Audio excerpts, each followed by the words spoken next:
I'm going to introduce our guest speaker, who was an alumni of DF, and he was actually a house captain for DF a couple years ago, and he's going to help us introduce our guest speaker for today. So if everyone get a round of applause to DJ Mulaney. What's up, Eagles? Yeah! How's it going, everybody? Good to see you all. How are you doing today? Great. This is Muir. This is Lunn. Good to see you all. As you said, my name's DJ. I graduated in class in 2014. Now I am at Colorado State University. I'm a junior studying sports medicine and biomedical science. Loving it. Go Rams! Woo! Oh yeah. Go Rams.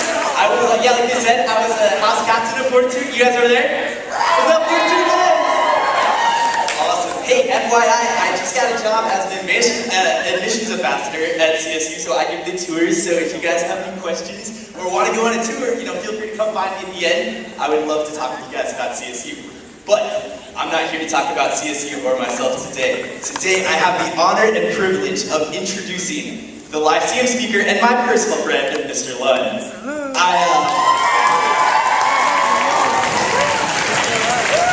know you guys all know how awesome Mr. Lunn is. I love Mr. Lunn, and I had the privilege of taking concert band with him all 4 years, the jazz band. He taught me AP music theory and music composition, and we made lots of good memories together. And I would like to share one of those memories today. It's a story on how Mr. Lunn demonstrated fortitude, and it goes all the way back to middle school. So picture this.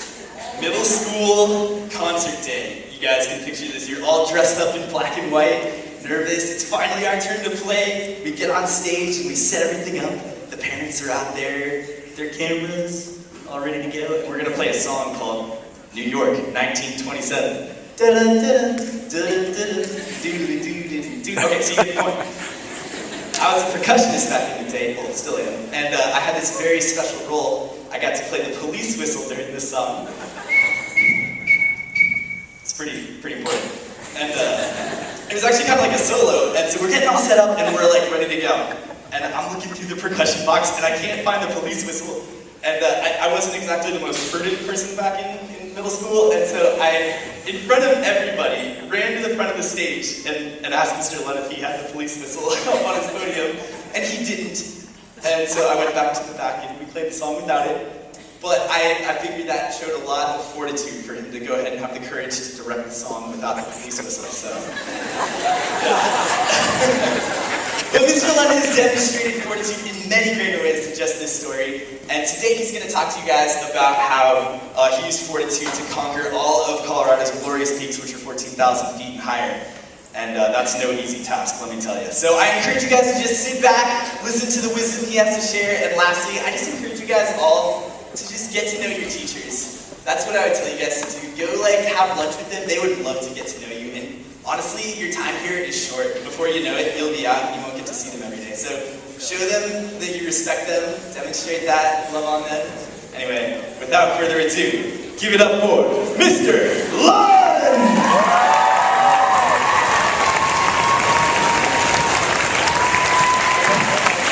Okay, thank you. Wow. If you're ever going to do a speech, see if you can arrange to have a DJ introduce you. It really makes you feel great. It makes up all kinds of cool stuff. I'm gonna praise DJ a little bit right now.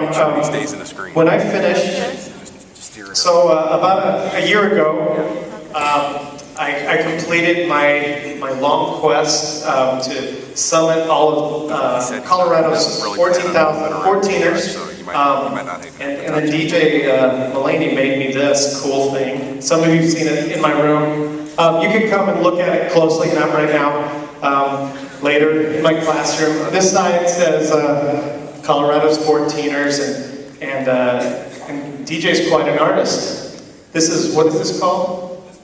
Wood burning. This is wood. You burn it. And this side has one of my favorite quotes from the great John Muir. The mountains are calling and I must go. And it has some hikers. And then it has a guy playing the saxophone on top of one of the mountains. I don't know why. But this is awesome. And so I think DJ has shown more enthusiasm for my achievement and has made me feel better about it than probably anybody else I know. And so give it up for DJ one more time. I know he's really good.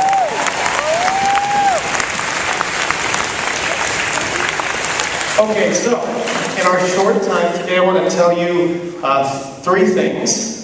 Okay, first I want to explain all about the 14ers and tell you all about them. I could go on and on about this forever. Luckily, I have a time limit. So, and I may not leave time for questions, but if any of you ever want to come and talk to me, I can talk endlessly about mountains and mountain climbing, and any of you have an interest in that, come to me absolutely anytime. Well, when I was, I think, anywhere from 8 to 10 years old, I guess I'll say 9, my dad used to drag us on hikes all the time. Any of you, your parents make you go hiking ever? Okay, well I hated it. I absolutely hated it. Because he would force us to do it and we'd just trudge along. It's nothing but work, we're out of breath. I mean, hard work for no reason. Until we get to the top of something, and that was pretty cool. Well, we tried to climb Long's Peak when I was age 9. And it's a very long, any of you climbed Long's Peak before? Okay, it's really long. It's a long, long journey. It's I think about 16-mile round trip to get up to the top and back, and about, I think, like 4,000, 5,000 feet elevation gain. Anyway, we didn't make it to the top that day. We struggled, I was mad, all that kind of stuff. We got close, but we didn't get the summit, and we came back down. Well, fast forward to college, that kind of nagged at me for years and years. All of a sudden, I kind of forgot about how much I didn't like hiking, and miraculously was interested in hiking again. So the things that your parents make you do, you may come back to them on your own. I did. So what happened is I decided I wanted to climb Long's Peak when I was in college. I knew nothing about it. I didn't even have a current guidebook or anything. I had this guidebook that I borrowed from my dad that was published in the 60s. By the way, a lot has changed about the routes on Long's Peak since the 1960s. And I studied the route we were going to go. I had a roommate that would go with me, and we did it. We went ahead and we ended up climbing Long's Peak, and I was thrilled. He actually didn't make the summit. He got a little scared of heights at one point, but it was okay. That was kind of the first experience I had climbing a 14er. Fast forward years later, just climbing Hallett's Peak in Rocky Mountain National Park. My friend and I met a couple of women on top who said, "Hey, we're planning on doing all the 14ers." And I was like, "What in the world? What? What is that?" And they said, "Oh yeah, there's 54 of them in Colorado, peaks that are over 14,000 feet." And I was like, "That is amazing. That sounds so cool." As soon as we got off that mountain, I got obsessed with it. I read all about the 14ers. Soon I know every single 14er in the state and where it was located and the routes, and I was ready to go. I wouldn't get started in earnest trying to climb all of them until about the year 2000, 2001. So it took me about 15 years to climb all of these mountains. A 14er, oh, I need to give you something pretty to look at. Okay, there you go. Sounds oddly like the word fortitude, doesn't it? So a 14er, again, is a mountain peak over 14,000 feet. Colorado has 54 of them. Some people say Colorado has less, some people say Colorado has more. The official 54 designation comes from the Colorado Mountain Club. Some people are saying 58 because there's a couple of points over 14,000 feet that people have started counting as mountains. The official rule is if it doesn't drop at least 300 feet between the connecting saddle and the next mountain, it's not generally counted as a separate mountain. And I know it sounds great to tag a bunch of summits, but that's kind of the agreed upon rule. So there's officially 54 of them. Let's see. They range in difficulty from, oh yeah, you can read this. It's rhetorical. Just kidding. Okay, I don't know about bullfighting though, quite honestly. Anyway, So, 14ers are located throughout the entire state. Let's see. All of them are in the mountain range of the Rocky Mountains. The small ranges that the Rocky Mountains are divided up into include the Front Range, which we live on. The Front Range includes 4 14ers, 5 14ers. Long's Peak, some of you are familiar with Mount Bierstadt. Anybody here ever climb Mount Bierstadt? Gray's Peak, Torrey's Peak, and Mount Evans. Those are all in the Front Range. There's the Sawatch Range, which is near Leadville, Colorado, and Buena Vista. There's the Mosquito Range, which has like, I think 5 in it, near in the mountains. The Elk Range, which is a collection of difficult peaks near Aspen and Snowmass, and then the awesome San Juan Mountains down in southwest Colorado near Durango and Uray and Silverton. That's my favorite mountain range. Anyway, usually the difficulty of these mountains is designated by class. Now the class system is kind of a climbing designation. Class 1 are mountains that a trail leads right to the top. How many of you have climbed Mount Bierstadt before? Okay, so that's a Class 1 hike, or Mount Democrat, Mount Lincoln. Okay, a lot of the ones that are super popular and very crowded are designated as Class 1. Class 2 is when it's still not all that steep, but you're off trail basically, and you're on rocks. Okay, have any of you ever done this before? Okay, some mountains have a little Class 2 on them. Class 3, this is okay if you have a fear of heights. Class 3 starts getting a little concerning. Class 3 is when you're using your hands and your feet, but still, if you fall, which you try not to do, if you fall, you're not necessarily, okay, I'm just going to be blunt here, you're not necessarily going to die. You may just get super injured. So Class 3 you want to be careful on, but maybe the angle is like this. It's just a lot of hand and foot. I think Class 3 is about the most fun thing to do in the mountains. And then there's Class 4. In Class 4, this one's actually a picture of me. The rest were just pictures I found on the internet. This is one of the coolest spots I've ever been on a 14er. This is on Capitol Peak, which is my favorite 14er, and the most difficult one I've ever done. This is called the Knife Edge. And all it is, it's 100 feet long, just 100 feet. It's like a knife edge. Both sides down are about 1,500 feet in elevation, both sides. And you basically have to, if you're brave, you walk along the top of the ridge, or crazy. Most people do this thing where they straddle the ridge like a horse and scoot along in a very difficult way. I kind of picked this other way because I started doing that, and the rock gets really sharp at some point, and I thought it was better to stand up. Although I saw somebody do this.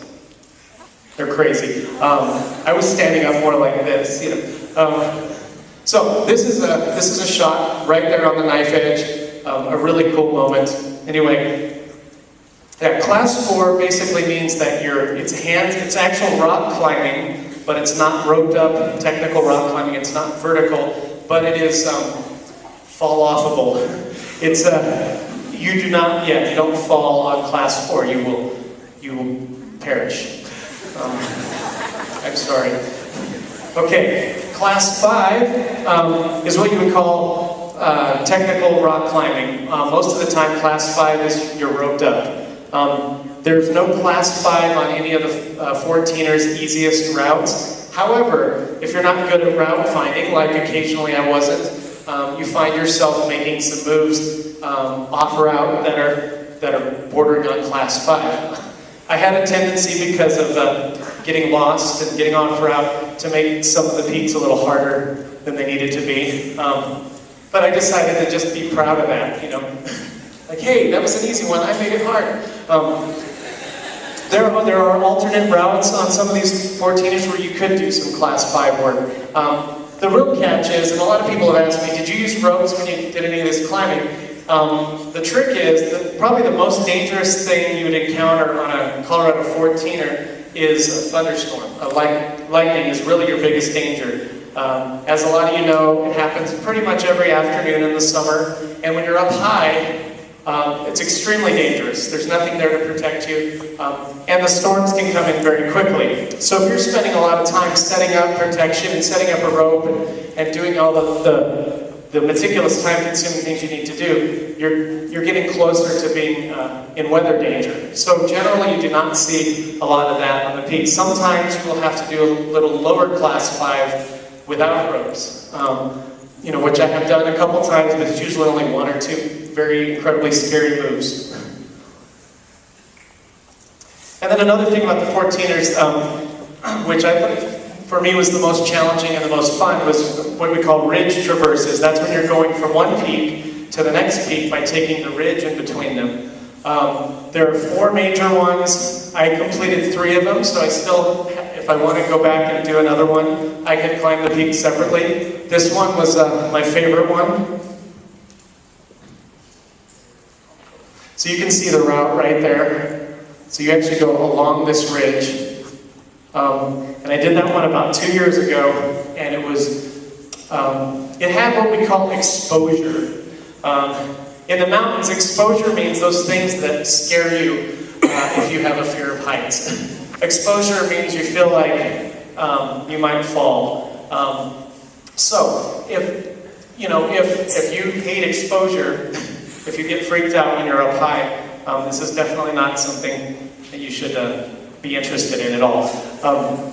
Now, the thing that's interesting about exposure, I think a lot of people think, oh, you're crazy, to be up there. But really what I found out with a lot of mountaineers is that they're some of the most careful and methodical people I've ever met. They're not adrenaline junkies that go, hey, I guess we can figure this out, if we fall, we fall. No, those people aren't around, So what I found for me, as a person who sometimes is challenged with focusing, I was never more focused than when I was up on a ridge like that. I'm hyper aware of every single movement, every rock, every sense is heightened because a mistake is pretty serious up there.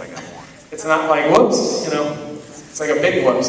Okay, so the 4 major ridge traverses. This is a peak called Mount Wilson, and it's connected by a ridge to a peak called El Diente, the Tooth, which was one of my favorites. Another ridge traverse that goes between the Maroon Bells, which we'll talk about, and another goes between Crestone Needle and Crestone Peak. Another one between Little Bear Peak and Blanca Peak. And again, very challenging, very fun. Usually a ridge traverse, the longest we ever took was about 12 hours to climb both peaks and the ridge and get back to camp. And that's a good workout.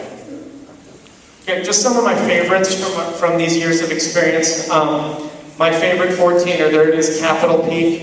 It was beautiful. It was scary, but the thing about it being scary, there was no moment that I thought, I definitely should not be doing this. It was, there's something about taking risks too that I think I learned, is that there's a difference. And because it's so popular and it's so friendly and nice, people get the wrong idea that, hey, those mountains are pretty, let's go climb them. The mountains don't really care. They're not really all that friendly. And so they had to put a sign up because several people have gotten killed trying to climb the Maroon Bells. They're full of loose rock, meaning basically you step on it and sometimes it moves and sometimes it doesn't. Sometimes a handhold is exactly that. You hold it and then it comes off in your hand and you're still holding it. So it's a stressful day. It's a day where you carefully walk around not knowing if the ground is going to move or not. And because of that, they're really beautiful but dangerous peaks. This is where having positive people around really helped me. Because as I had this strange habit of every time I was going to climb a scary mountain, I'd go online and read about all the accidents that had happened on it. The dumbest thing ever. So I'd get my mind all filled up with this. And I even went to the extent of emailing the author of the most widely used 14er guidebook. I just emailed him directly and said, you know, I'm not sure about these maroon bells. We're going to try to do them. And he just came back with the most laid-back comment, like, you'll be fine. Don't worry about it. You know, a little humor in there. And that's all it took for me. I was like, okay, he's the expert. He knows.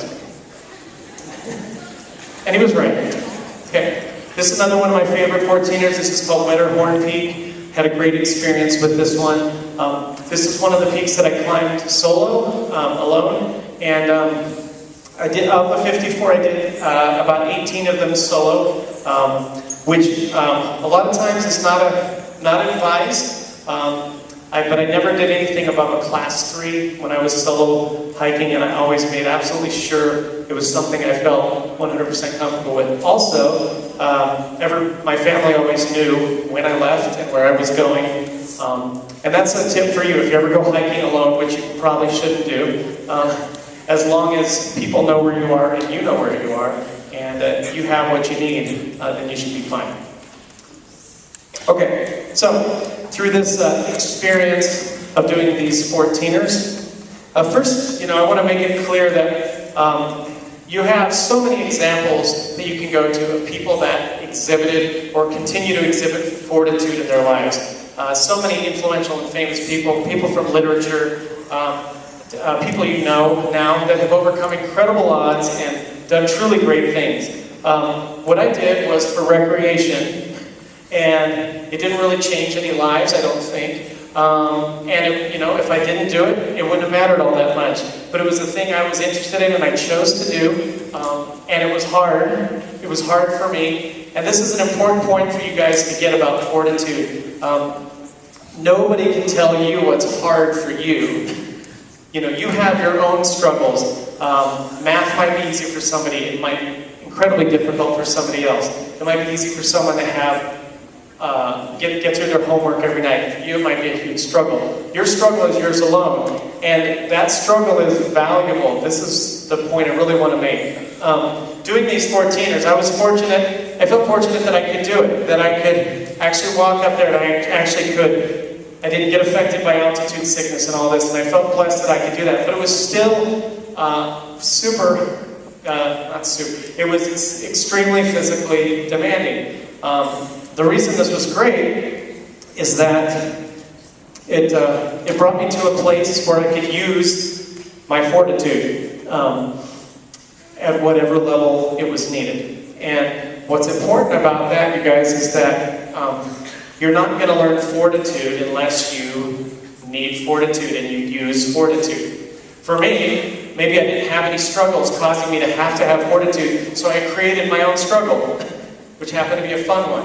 I climb a mountain and I'd have to exhibit fortitude. And then the next time something difficult came up, I could draw on that sense of fortitude within myself because it was familiar. And that's really important. You need to look for things in your life that are difficult and worth it, okay? Instead of shying away from them. Okay, being optimistic. Generally, I'm an optimist. I have a friend that I climbed a couple 14ers with who identifies himself as more of a pessimist, or he would say a realist, because that's what pessimists call themselves. When optimists also think of themselves as realists. So, here's our experience. This is, I talked to you about El Diente and Wilson. So this is El Diente Peak, and this is the ridge, and then I'm standing on Mount Wilson taking that picture.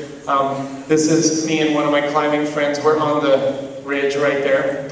And then this is us coming up in the snow, which was awesome, up the long gully up El Diente Peak. Okay, so the story with doing Wilson and El Diente Peak, they're two of the hardest 14ers. They were two of my last ones that I did. I was supposed to go on a trip a few years earlier, and I was out of town, and they didn't wait for me. They went ahead and went up El Diente and Wilson anyway, and these friends of mine had the worst experience ever. The weather was bad. Two of them got separated. One of them fell. He fell 50 to 60 feet, tumbling head over heels, down the snow slope, and miraculously being stopped by a big giant boulder that he ended up hugging. this amazingly scary trip. All 4 of them separated, not getting back to their tent until 2 in the morning, and nobody summited. That's the trip I missed. 2 years later, I organized my own trip. We had perfect weather. I had great climbing partners. We didn't have a single almost near miss, and it was overall the best day I've ever had mountain climbing. The weather can really make a big difference. So the point here is my friend Chris that was with us kind of underestimated Wilson and El Diente. He said he didn't think that, he didn't read up on them and didn't know they were that difficult. He hadn't adequately gotten in shape. So we're going up this super long, horrible couloir here, this gully. Near the top, it gets really steep, the rock is loose, it's everywhere. He's not having fun. I keep making little positive, happy comments the whole way up. I'm like, hey, we're almost there. Hey, well, that wasn't so bad. Hey, you know, and he's like, I'm so sick of your optimism. We get to the top. He was a little scared. He decided he was not going to go any further. But in order to get down, he had to still go half of the ridge and then find a way down. So we still had the hardest part in front of us just for him to go down. And then it was great because he had a moment where he said, Dave, I could use some of your optimism right now. Yeah, you're right. So all these years of going, would you just shut up? You know, finally he was like, you know, can I have more of that, please? Tell me how great things are, please. Okay. All right. So another important thing is focus on what you're doing, whatever you're struggling with, whatever you're working hard on, focus on why you're doing it and what's coming at the end. Quite often when we were climbing down 14ers, we would start talking about what we were going to eat when we got to the bottom, because you were so hungry. And it's great because you can just pig out.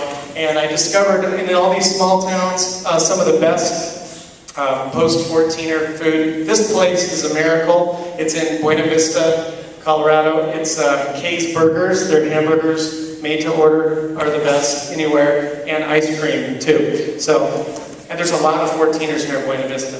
This is the goal we would focus on quite often.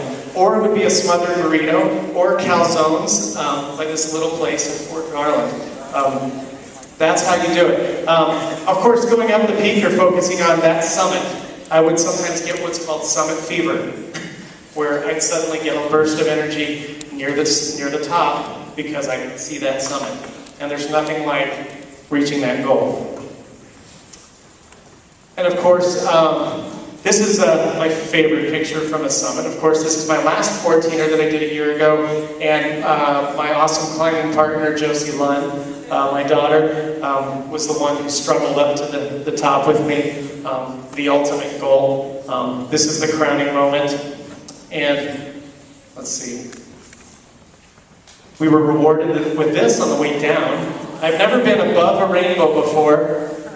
This is so weird. Yeah, this is us climbing down Mount Princeton, and a rainbow forms below us. And I thought, magic, on my very last 14er. Last thought I have for you guys. All of us have these two desires battling within us all the time. One is the desire to be comfortable or lazy and just do what we want to do. The other is we want to be better, we want to achieve, we want to do more. Okay, those two things cannot happen at the same time. It's fine to rest, but you're never going to get better by resting. It's fine to be comfortable, it's fine to watch Netflix, but it doesn't really improve you as a person. Everybody has a desire to get better, and people are generally happier when they are struggling and achieving.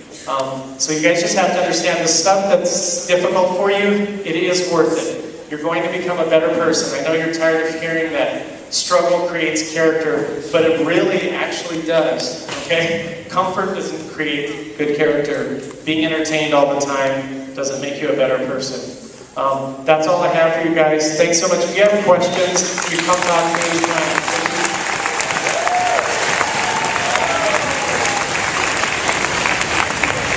Thank you, Mr. Lunn.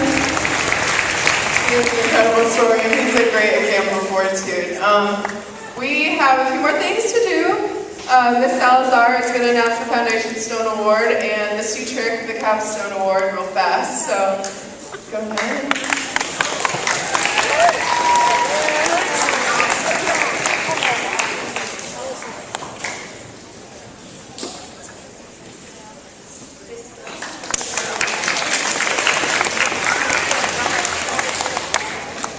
Alright, for those of you who are new to the school, we award the Foundation Stone Award to one junior high student at every character assembly, and we award the Capstone Award to one high school student at every character assembly. The faculty and staff come together to decide on one student from the junior high and one student from the high school that's practiced at least 3 of the capstones, and we see that this person, each of these people, are clearly on the path to wisdom. It is a great honor. Each student that receives this award receives a certificate, a gift card, a jeans pass, and a seal, a patch with the school seal for their leather jacket. Unfortunately, today's Foundation Stone Award winner is sick and she's at home today. But when you see this young lady, you need to congratulate her. The Foundation Stone Award for this character assembly goes to Elizabeth Yerwinowitz.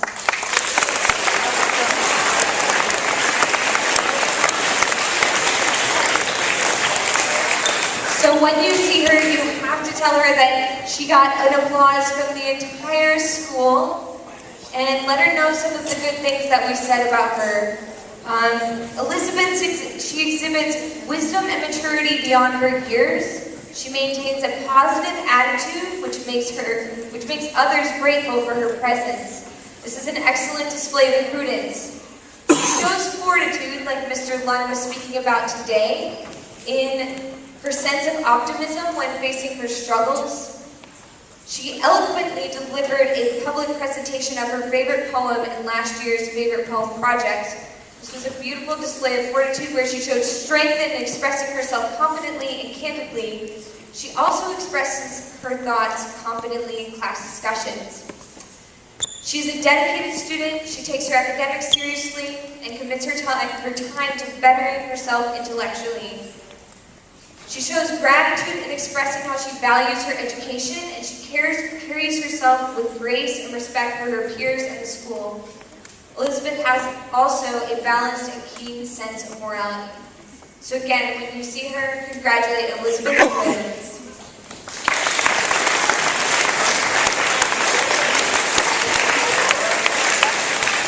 Now for our Capstone Award.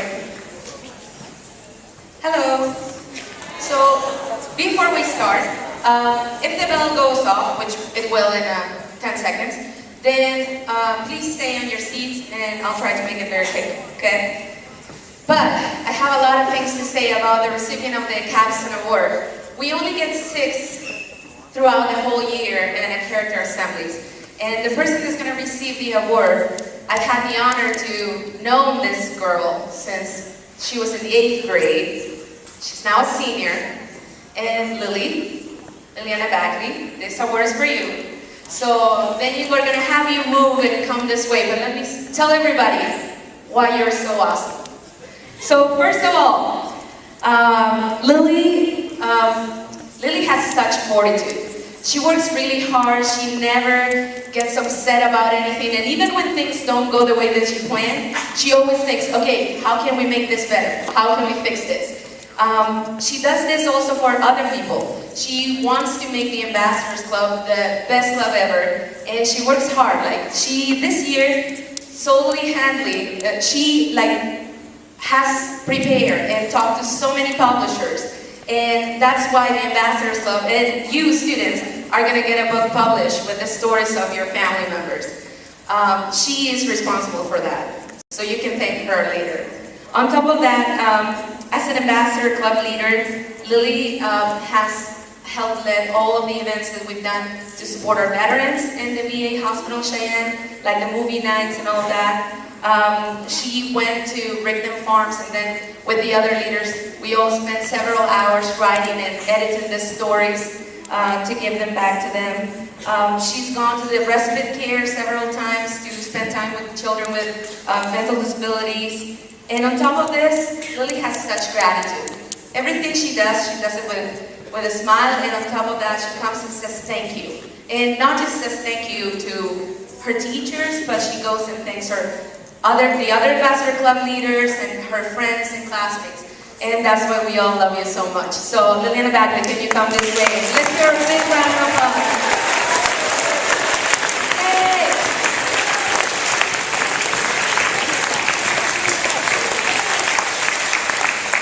you. Congrats, Lil. What now? Okay, so I'm going to need my amazing house DF to stick back for another 5 minutes, but yeah, everyone else, you are dismissed. Thank you so much. Thank you. Appreciate your help.